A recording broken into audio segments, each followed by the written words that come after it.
Hey everyone. So on this podcast episode, I have a special guest, Bex Tasker from New Zealand, here visiting me in Texas, and we've been doing a clinic together. Well, she's been doing a clinic and I've been hosting.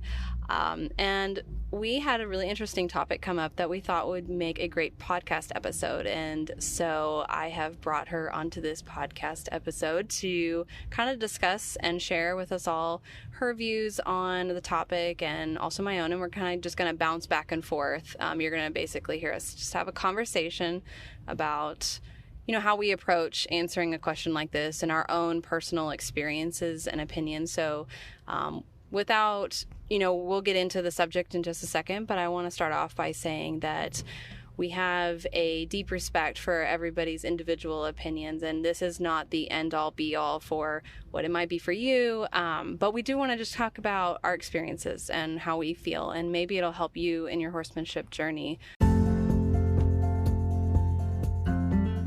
Hey there, welcome to another episode of the Willing Equine podcast. I'll be recording this episode in my car, so the audio may not be super clear, and sometimes I have my kids with me, so if you hear a little bit from them, I apologize, but hopefully you can still enjoy the podcast. I'd love to hear from you after you listen to the podcast, so feel free to comment on any of my social media platforms or email me or even send me an Anchor voice message. So without further ado, Bex, say hello to everybody. Hello there.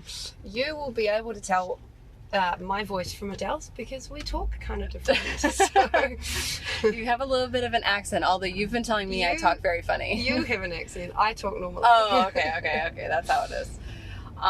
So the question we got was, let's see if I can phrase it the right way it was said, but we got asked how we find the balance between viewing horses as a piece of sports equipment, something that's more disposable and to be used for our own entertainment, and then the other end of the possible spectrum of horses are a spiritual animal and we're completely hands-off and we should leave them completely as is, and not really be involved in their lives at all. So finding what we think or how we are applying what we do and everything on that spectrum, and kind of wanted to share with you guys. I don't know if you have something to add to that, like how to further clarify what I'm saying, but I think that's making sense, and I think it'll make sense to everyone. I see it. It depends on if we're talking about in general horses and their relationships with humans in general, or I often talk at my clinics about training specifically and with horses, and it's I see it as a spectrum. So at one end of the spectrum we've got people who it's completely human centric. It's everything, they might be hard tying them to a post and hitting them or like forcing them to do things because it's all about the human getting the result the human wants.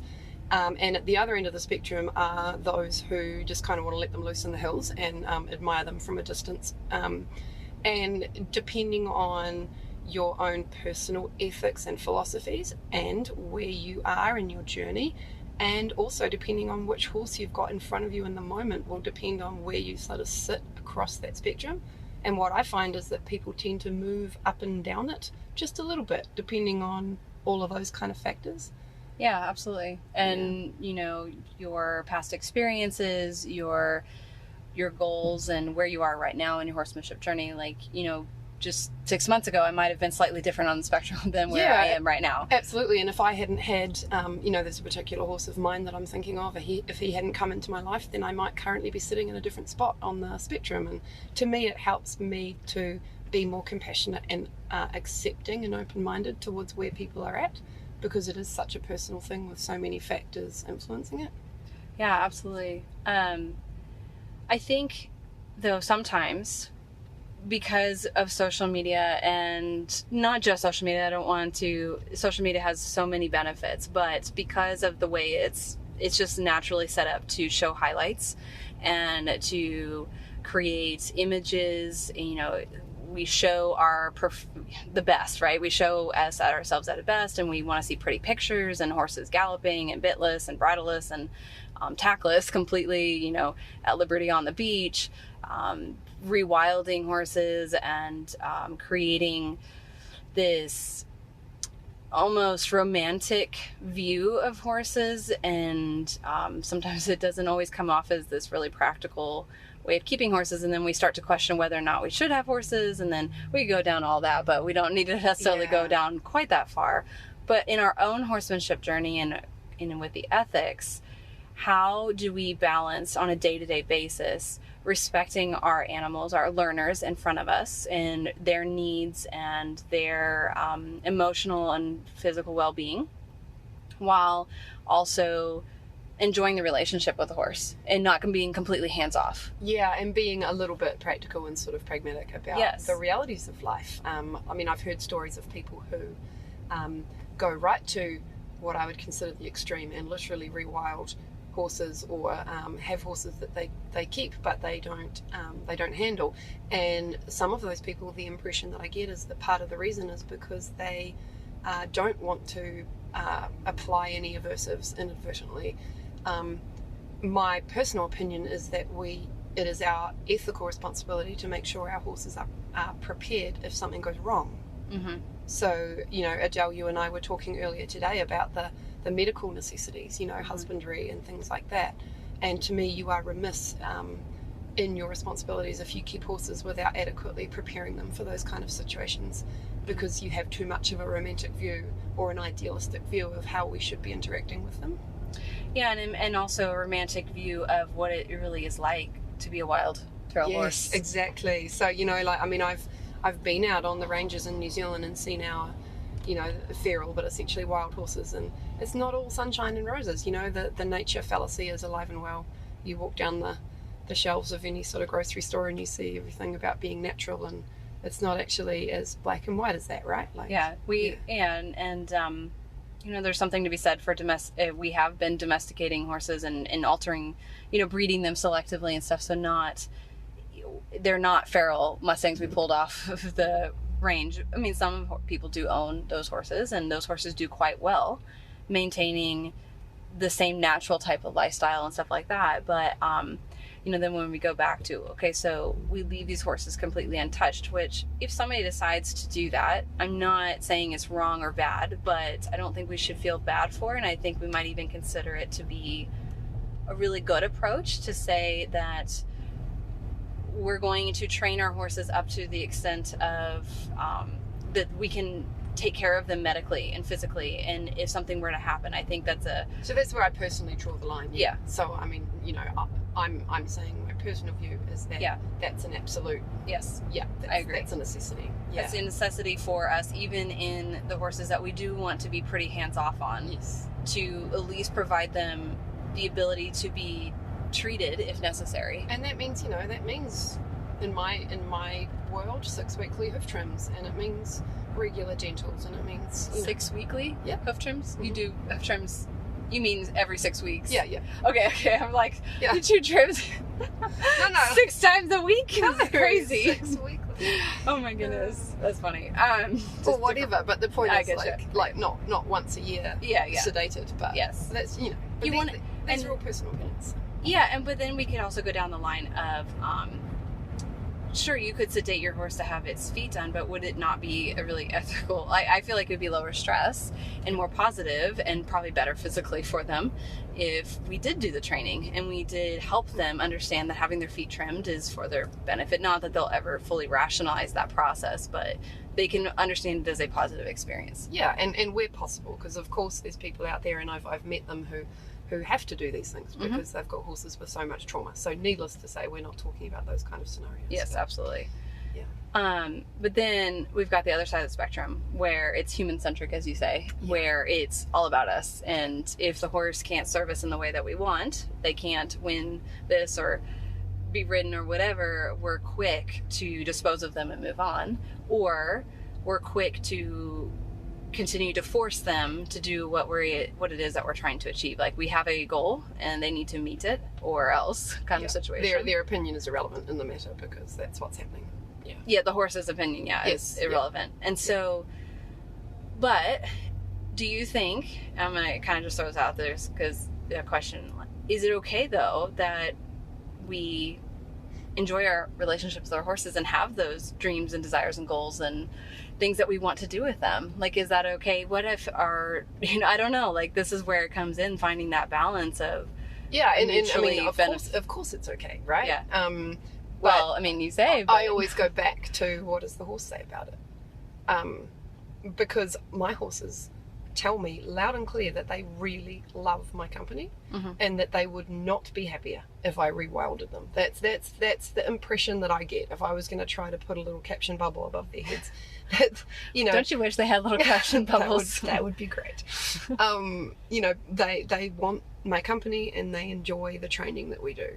And if, again, it's all such, I mean, it is such a personal thing. So, I mean, I don't think this isn't something that anyone can answer for you, but it's interesting to talk around the topic. Yeah, absolutely. I'm not expecting there to be like a finite, like you may do this amount of things to this amount of whatever, it's not. Give us a recipe, Adele. Recipe. I know. I need black and white answers right now. Stat. Come on, Bex. I flew all the way here. Let's do this. Yeah. I guess for me, in my mind, my goal is a mutually beneficial relationship. Yeah. So it's okay for me to enjoy my horses as long as they're not only allowed to, but encouraged, and it's set up in such a way that my horse will enjoy the relationship back. Like it's not just about me and it's not just about them. It's somewhere in the middle.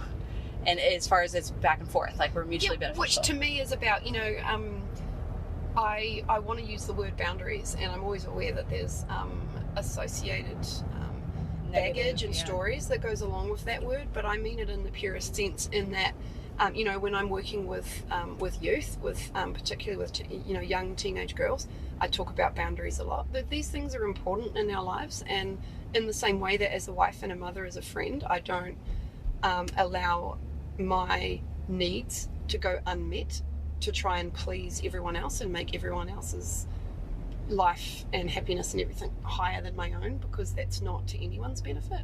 And to me, that's the same way that I try to approach my horsemanship. It's the same way that, it sounds really trite to say that I want to treat my horse like a friend, but that's the type of balanced back and forth healthy relationship that I want to have. There is boundaries in place.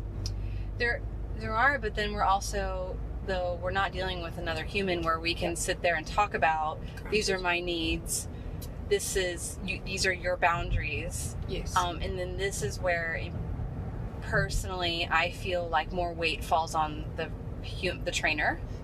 And I feel like the weight falls on the trainer to create that balance, in the sense of, well, okay, obviously it falls on the trainer to create the balance, but it falls on us a little bit more. I guess the best way to put it is that I wouldn't be opposed to saying that in a horse to human relationship, I think we can put more weight on ensuring that our horses are having a positive relationship with us, a little bit, and then I mean, ultimately we are the ones who are choosing this, right? I mean, they aren't picking us out of an ad and choosing to come home with us. So perhaps, if we're going to go with the human analogy, which I did earlier, maybe it's more realistic. I mean, Adele and I, we've both got young kids. It's probably more realistic to compare it to that sort of relationship, perhaps. Maybe, where there's one person who does have ultimate responsibility, and there's definitely times when their needs do need to come above ours. I guess my point is, I have had clients who have absolutely lost all of their boundaries and sort of floundered a little bit, and actually to the horse's detriment, because they were too afraid to do anything that the horse might find even slightly discomforting. And that hasn't actually been to the horse's benefit, because it meant that important, the comfort zones were never stretched. The horse lacked confidence because the human lacked confidence. That kind of scenario, I guess that's where my mind is going. Yeah, makes sense. I think then we get into the tricky line of, in my mind, there's a difference between, I don't know, I put different weights on what is a husbandry behavior, what is something that is necessary for the horse's well-being, and then what's something that's like extra. Like for me, something like being able to trail ride out alone is an extra. My horse doesn't need that for their well-being. Yeah. But we could keep going, and we could keep making it more complicated as far as saying a horse that can trail ride out by itself and is well trained under saddle and maybe even can jump or whatever is more likely to be safe, and quotation marks, safe in this human world where we value that so much. Yeah, well, true. I mean, if you got hit by a truck tomorrow, so to speak, yeah. What's going to happen to that horse? Mm-hmm. Will they be safe? And a horse that's got good, life skills, which is that's a good word for it. Which is what I would group things like leading and foot care and all that husbandry stuff and standing still to be groomed and all, is going to be safer, is going to be better off. And you're right, you could increase their value in financial terms, because that's the language that humans speak, unfortunately, by making sure that they're comfortable and happy, which actually increases their safety. Yeah.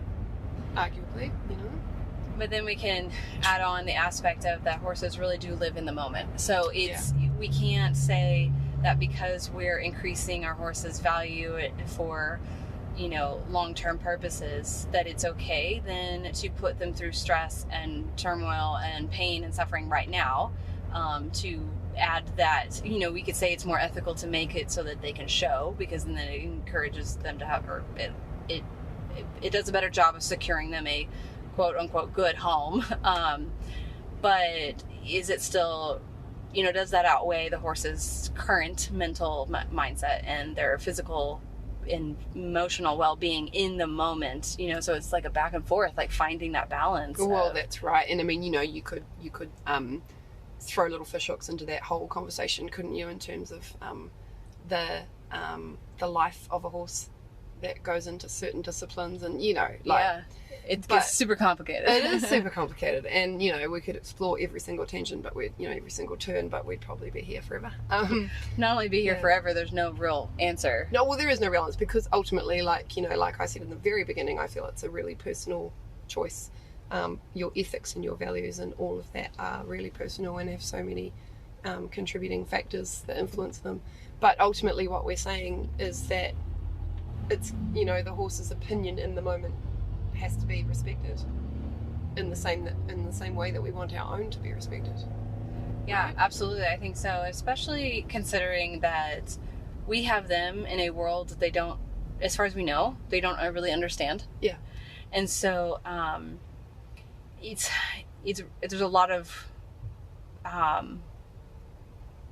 don't even know where I was going with that tangent, but going back to the idea of kind of, I think when we assume the horse knows more than they do, or views the world in a way that probably they don't, like where they have long-term memory, or as far as like they're thinking about the future and how they want to be in I don't know, when we start attributing a human mindset to our horses, I think we can quickly get ourselves stuck in the, well, why should we be doing anything to them? Why should we, they all deserve to be out and wild and free, and while it's good, and I don't know, they do need to be horses. They do need to have their species appropriate lifestyle and care and well-being. They need to be taken care of. I think we can get stuck in attempt of trying to be ethical towards them, and in the attempt of trying to be the best horse people we can be, using anthropomorphism in a way that is harmful to them. Yeah, and I mean, all of that is about striving for perfectionism, idealism, all that kind of stuff. I see no issue personally with being idealistic, as long as we're realistic about the fact that you'll never reach those ideals. Does that make sense? Like, I think so. Yeah. Like, I want to strive to give my horses a particular lifestyle, but I don't want to tie myself up in knots at the fact that right now that's not possible. Okay, yeah, absolutely. I agree. Maybe that's not financially possible. Maybe I don't live in a part of the country where, hundreds of acres of free roam grazing is possible. you know, for me, I live in a place where there is so much rich grass all year round that they have to be on dry tracks. Well, they would rather have very large areas to roam and large herds, and that isn't a possibility for me because I have to take care of their health.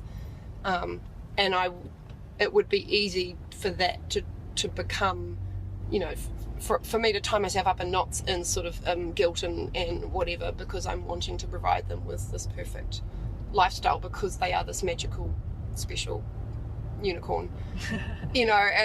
But you know, yeah. Well, and we're I think kind of what that ties back to what I was saying, where we could easily start down the track of thinking that they always know what's best in that situation. And of course, your horses would choose to go out to the grass and spend their whole lives out there, and then they would likely die from it. Yes. And so, which one's the better option for that horse? Yes. And ultimately, that decision kind of falls on us, or doesn't kind of, it does fall on us, but it's not a true, like,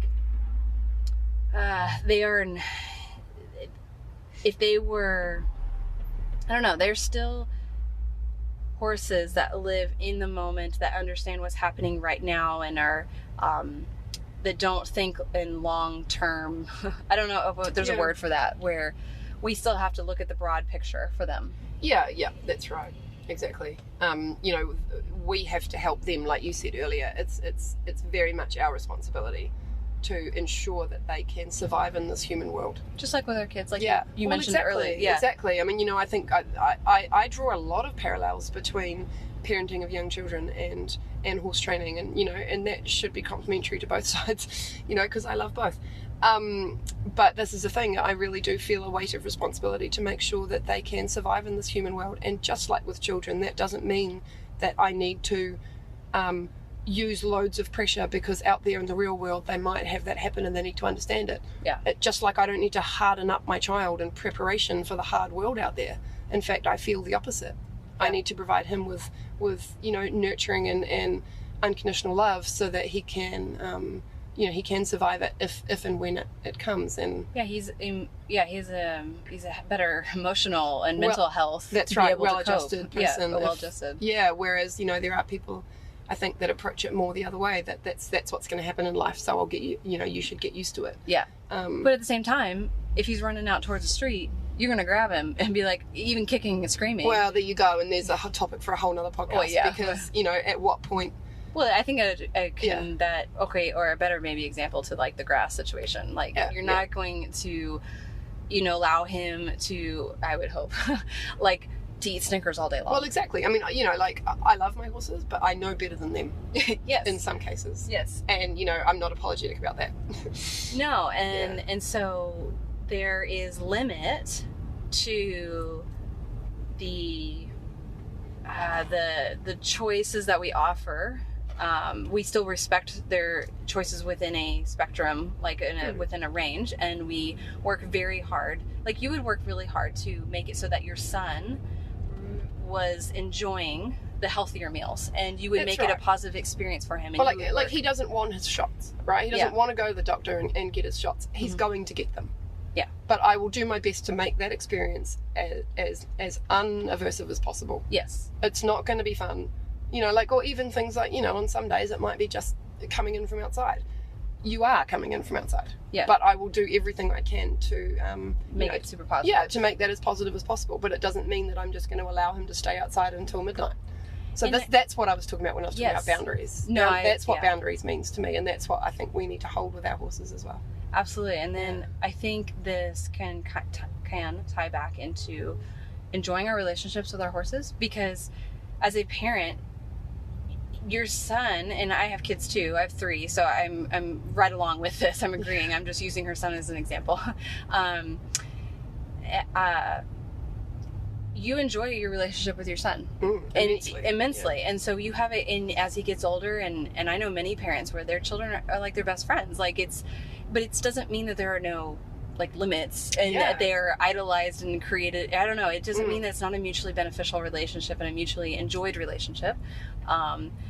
but one person is kind of more like the guide or is the protector in a sense of the relationship, because anyway, in that scenario. Yeah. I mean, this is why I find analogies with children so useful, because I don't know about other people, but for me that feels so obvious. With horses, I think for a lot of people it doesn't. It feels so obvious to say that I want to have a really positive, healthy, well-balanced relationship with my child, and yet I am always going to be the one, while he's a child anyway, I'm always going to be the one who takes ultimate responsibility. You know, I'm the adult in the room. I find that that makes sense to people and that seems obvious to them, and yet you swap that out for horse, and sometimes it can get a bit more blurry. Well, I think it may have something to do with maybe how you were raised, as you know, your experiences with child raising and all that. I think a lot of people, myself included in earlier days, where our understanding of being able to establish those boundaries involved a lot of aversive treatment. Sure. So in attempt to protect our children, and I think people can easily say, and we have been raised to often with our horses, we have been taught this from an early age, that to keep them safe, to teach them to be happy and healthy and all that, we have to, you know what I mean? Like, no, that's a really valid point, because I'm talking about parenting as if my experience is universal, but I grew up in an extremely non-violent home, so and I realised that that's not a universal experience. So that's a really valid point. But yes, I mean, again, the analogy extends, doesn't it? And I think, going back to our original point of the whole podcast, we're like, we always do this, where we like make these tangents and then wrap it back around, I guess, eventually, hopefully. We hope to wrap it back around, where I feel like, at least in my personal experience, even with this mindset of wanting my horse to have a choice and wanting to make it a mutually enjoyed relationship and make it so that I prioritize their well-being and I try and make it as positive for them as possible and all that, I really do enjoy my relationships with my horses, and they're not machines to me, and they're not something that's expendable. They're not machines to you, but equally you're not being held hostage by their needs in the moment. No, I'm not. Is that a fair statement? And that helps me enjoy it too. Because if I was being held hostage by idealism and perfectionism, or my perception of the need to avoid every shred of possible discomfort ever, that would hamstring me to the point of paralysis. Yes, and then I can't enjoy them either. No, exactly. Because then I can't even touch them. And then, but at the same time, I go into this whole thing, and I think you do too. I feel like you do, with the mindset of I'm working very, very hard to avoid. I'm not trying to intentionally cause that aversive experience. I'm not trying to intentionally, I'm not saying it's okay because I don't know what we could say. I'm not trying, maybe in the beginning of my journey it was more, and now I'm working towards less and whatever. I'm always working towards how can we make this better for both of us. And so I don't know. We've talked about this more, but I think that kind of it's fluctuating. It moves, and I think that's a way that you can kind of find that balance between being able to enjoy your horse in a way that they also enjoy us. Yeah, it's got to work for both parties. Any relationship, any healthy relationship has to have, has to work for both sides. While also prioritizing their safety and our own. Exactly. Because it's important that we're safe. Yes, exactly. We're no use to them. If we're broken. If we're broken or not here. I feel like that was a good. Do you feel like you have anything to add? Yeah, I do, and it was a tricky question. Go ahead. It was a tricky question to answer. Okay. So I do think I feel like we've covered many tangents that perhaps might spark some thoughts. Some thoughts. Yeah, it is definitely not, like we said in the beginning, it's not black and white. It's not like there's no hard line. There's no hard line. Any individual situation is going to have so many variables. Like any of my students, any of your students, when we look at it as a picture of as a whole, and then it's a work in progress always. I just strive for joy. Yeah. Strive for joy, yourself and your horses. Yeah, I was going to say both of you. And how can you go wrong with that? Yeah, absolutely.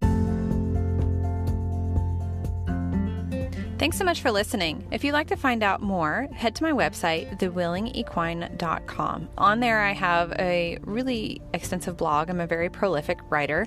And I also have an FAQ page. And the FAQ has all kinds of things. It has questions and answers about training and about my training specifically, as well as just general about working with positive reinforcement.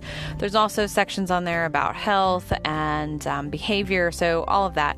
I'm also on a lot of different social media platforms, Instagram, YouTube, Facebook, so check those out. And I'd love to hear from you, so don't hesitate to email or send me a message.